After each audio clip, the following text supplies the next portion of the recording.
السلام عليكم، اهلا بيكم حبايبي وفيديو جديد من مطبخ لولي. هنعمل بقى النهارده السندوتشات اللي الولاد بيتجننوا عليها في الخروجات وبيجيبوها من النوادي، وهي سندوتشات الهوت دوج البيكيني او هوت دوج مكسيكان. هنشوف بقى هنعملها ازاي في البيت بكل سهوله وبدون تكاليف كتير.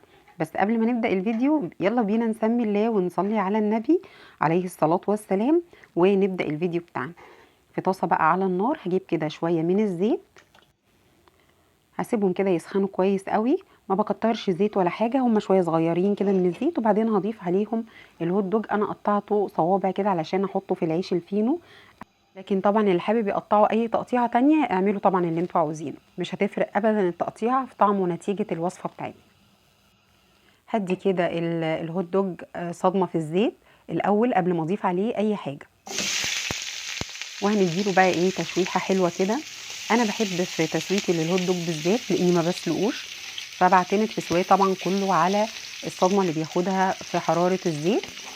فبحب اشوحه شويه كده، بيديني يعني ايه، بخليه يلسع سنه صغيره كده علشان يديني طعم المشوي على الجريل شويه.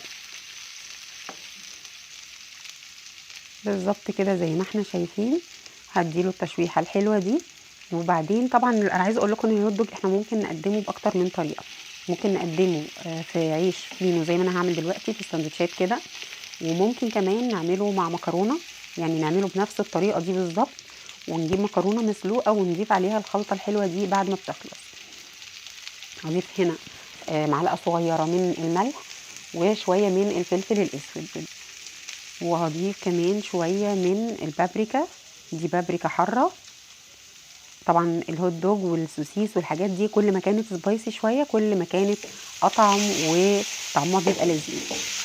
واديله بقى ايه تشويحه كده حلوه مع البهارات دي، يبقى حطينا ملح وفلفل وبابريكا، لسه ما حطيناش حاجه تاني خالص لحد دلوقتي. اللي مش حابب ان هو يديله اللون اللي انا اديهوله دوت يعمل كده، لكن طبعا اللون ده بيفرق جدا جدا في طعمه، بيخليه احلى كتير. وهو بيتشوح بقى كده هنجيب بقى ايه طماطم وبصل وفلفل الوان اخضر احمر اصفر، اي الوان، اي فلفل الوان متاح عندك. انا شخصيا حطيت ده فلفل بلدي عادي، فلفل اخضر وفلفل احمر، وحطيت قرن واحد من الشطه الخضراء للي عايزه طبعا يبقى حراق شويه. هنضيف الاول البصل ونديله تقليبه كده معاه علشان البصل شويه بياخد ايه وقت في السوا. يدوب البصل كده هيبدأ يدبل واحنا ايه بنقلب فيه على طول، علشان برضو الهوت دوج بيتلسع بسرعه قوي، مش عايزينه طبعا يتحرق مننا عشان طعمه ما يتغيرش. نضيف بقى البصل كده وبعدين هنضيف عليه نديله بقى تشويحه كده البصل معاه، وبعدين هنبدأ نضيف عليه بقى باقي الخضار بتاعنا، ده فلفل احمر وفلفل اخضر وشطه خضراء حراقه.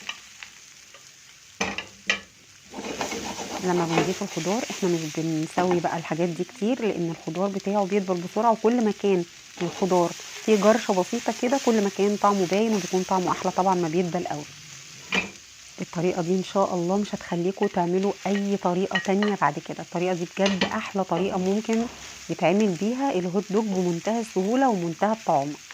بنقلب بقى المكونات كلها كده مع بعضها. وصفه حلوه ينفع نعملها برضو ايه في السحور كده في رمضان.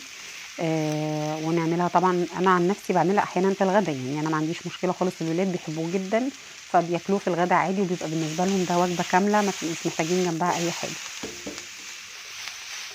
بنقلب كده على قد ما نقدر، يعني ايه ما نقلبش كتير بالمعلقه، لو هنعرف نهز الطاسه كده بالمكونات يكون احسن، لان طبعا التقليب بالمعلقه كتير بيكسره شويه او بيقطع فيه شويه. خلاص كده احنا خلصناه. في الاخر خالص بقى هضيف عليه كده شويه من الشطه، طبعا عشان اللي بيحبه حراق، لكن اللي ما بيحبوش حراق خلاص ما يضيفهاش. وهنقلب، كل ما بنضيف اي نوع من البهارات بندي تقليبه بسيطه كده علشان ايه يمتزج كويس قوي بالهوت دوج وياخد الطعم بتاعه. مش عايزه اقول لكم بقى ريحته في المرحله دي بتبقى بجد خرافه. ريحته انا ما كنتش بحب الهوت دوج قوي، بس حقيقي ما بعمله بالطريقه دي حبيته جدا. هنضيف بقى هنا معلقه كبيره من الكاتشب ومعلقه كبيره من المستردة، والمستردة اختياري، وطبعا معلقه كبيره من الباربيكيو صوص، وبرده دي اختياري. الاساسي في الوصفه دي يا جماعه هو الكاتشب، لانه بيفرق جدا جدا في طعم الهوت دوج بصراحه. هنجيب بقى العيش الفينو بقى كده، او عيش كايزر، او اللي احنا عايزينه يعني. وزي ما قلنا ممكن نعمله مع طبق مكرونه، هيبقى روعه. ونعمل بقى ايه احلى سندوتشات اللي الولاد بيتجننوا عليها، وبيروحوا يدفعوا في الساندوتش الواحد 50 جنيه، وهو اصلا الوصفه كلها مش متكلفه غير هم 50 جنيه. وبألف هنا وشفا. ان شاء الله الوصفه تعجبكم. لو عجبتكم الوصفه ما تنسوش بقى اللايك والشير والاشتراك في القناه، وتفعيل جرس الاشعارات عشان يوصل لكم اشعارات بكل وصفاتي الجديده اول باول. واتمنى تكتبوا لي في التعليقات رايكم ايه في الوصفه لو عجبتكم، ان شاء الله تجربوها وتعجبكم. واشوفكم فيديو جديد على خير، والسلام عليكم.